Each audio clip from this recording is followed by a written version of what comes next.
یہ دور تھا امام علی النقی علیہ السلام کا، اور اس وقت کا بادشاہ متوکل تھا۔ بادشاہ متوکل خوش ہو کر کھانا کھا رہا تھا اور شراب پی رہا تھا۔ وہ خوش مزاج تھا اور لطف اندوز ہو رہا تھا۔ خادم آگے بڑھا اور کہا کہ بھارت سے ایک جادوگر آیا ہے، وہ چاہتا ہے کہ اپنے کرتب دکھائے۔ بادشاہ نے کہا، ہاں کیوں نہیں، اسے لے آؤ۔ بادشاہ نے حکم دیا کہ اسے سامنے لایا جائے۔ جادوگر آیا اور کرتب دکھانے لگا۔ وہ اپنے مزاحیہ کرتب دکھا رہا تھا۔ بادشاہ ہنس رہا تھا۔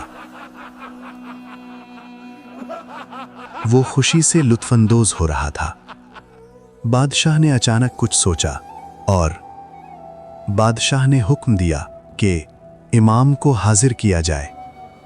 کچھ دیر کے بعد امام علی النقی دربار میں داخل ہوئے۔ لوگ حیران ہو کر دیکھ رہے تھے۔ بادشاہ نے کہا، امام بیٹھیں۔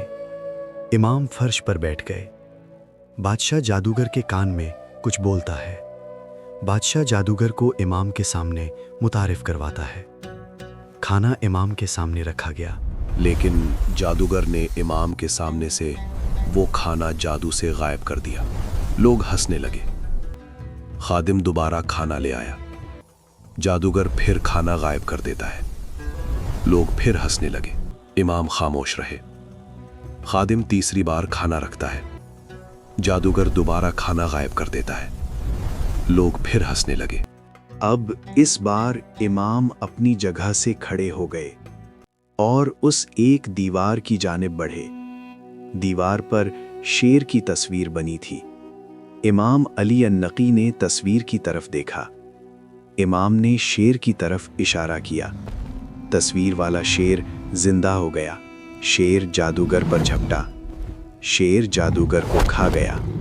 دربار میں خاموشی چھا گئی۔ بادشاہ خوف سے کانپنے لگا۔ بادشاہ نے کہا، شیر کو واپس بلا لیں۔ امام نے شیر کی طرف اشارہ کیا۔ شیر واپس تصویر میں چلا گیا۔ جادوگر کہاں ہے؟ بادشاہ نے پوچھا۔ امام جانے کے لیے مڑے اور جواب دیا، کیا موسیٰ کے عصا نے نگلے ہوئے اژدہوں کو واپس کیا تھا؟ بادشاہ شرمندہ ہو گیا۔ امام علی النقی باوقار انداز میں روانہ ہو گئے۔ یہ واقعہ اہل بیت رسول صلی اللہ علیہ وسلم کی معرفت اور امام علی النقی علیہ السلام کی عظمت، حکمت اور وقار کو واضح طور پر ظاہر کرتا ہے۔